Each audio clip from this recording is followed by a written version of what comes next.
नवी मुंबई वाशी येथील CIDCO exhibition centre येथे 24 मार्च रोजी आपण महालक्ष्मी सरस 2026चं उद्घाटन केलं होतं आणि या प्रदर्शनीचं आज समारोपण झालेलं आहे। या प्रदर्शनीमध्ये आपण 500पेक्षा अधिक स्टॉल्स लावले होते, ज्यामध्ये महाराष्ट्र राज्यातील ग्रामीण भागातील महिला बचत गटांनी तयार केलेले विविध पदार्थ, त्याचप्रमाणे इतर राज्यातील सुद्धा स्टॉल आपण या ठिकाणी लावले होते आणि 70 फूड स्टॉल याच्यात होते। या प्रदर्शनीला नवी मुंबई, मुंबई, ठाणे, पनवेल या परिसरातील नागरिकांनी भरभरून प्रतिसाद दिला आणि या प्रतिसादामुळे या प्रदर्शनीमध्ये किमान 22 कोटी रुपयांची विक्रमी उलाढाल झाल्याचे पाहावयास मिळत आहे।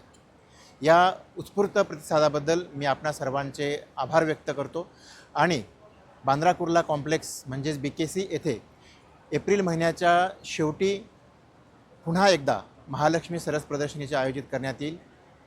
या प्रदर्शनीला सुद्धा आपण भरभरून प्रतिसाद द्यावा अशी मी आपणास आग्रहाची विनंती करतो। धन्यवाद।